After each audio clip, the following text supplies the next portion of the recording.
last but not least is the youth and young adult category.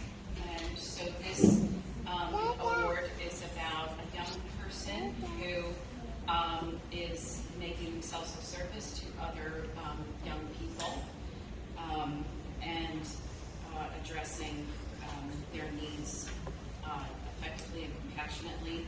And this year's award goes to Angela Colón-Rentas.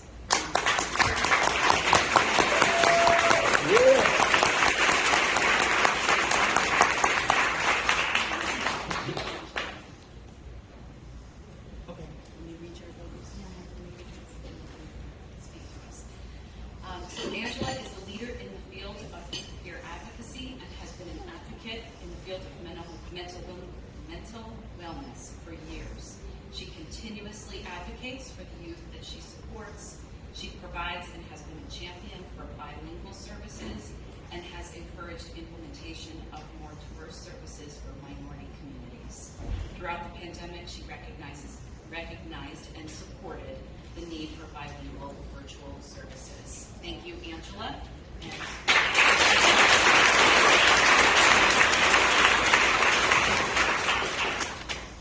Well, good afternoon.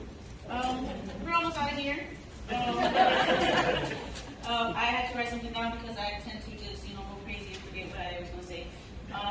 But I want to thank my entourage over here, my family, my supervisor, Josh Higgins, for coming all the way here to support me.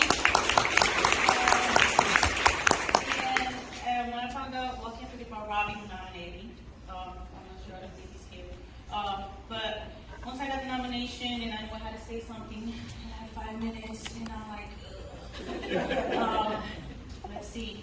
So as I stand here, grateful, I ponder back 14 years ago, and I remember a 14-year-old me. And furthermore into that, I ponder on the reason, a 14-year-old me that was locked up.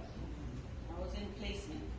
And furthermore into that, I ponder on the reason of why I ended up in placement in the first place. And that reason was because I had no outstanding role models. Not one. As an adolescent, the grand majority of people I knew were either going in or coming out of jail or doing or selling drugs. And if they weren't doing that, they were simply stuck. Just stuck. The moment I got to St. Joseph's Villa, everything around me changed. I was exposed to things I was not used to, things like a support system. I even had a therapist. Like, what? I'm not crazy.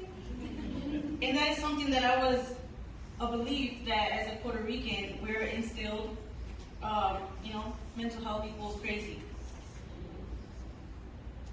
So, 14 years forward, I stand here before all of you.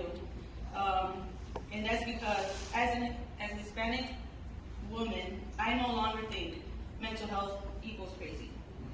I believe it equals support and it equals hope.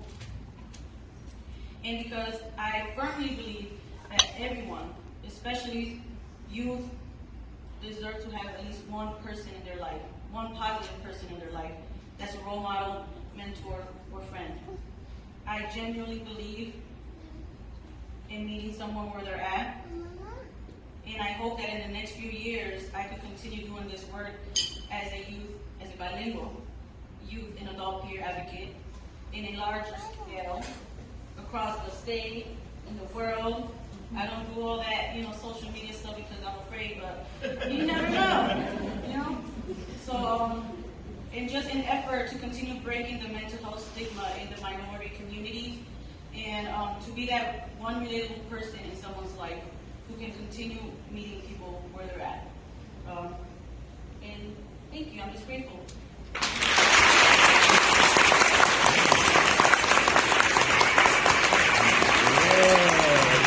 Yeah.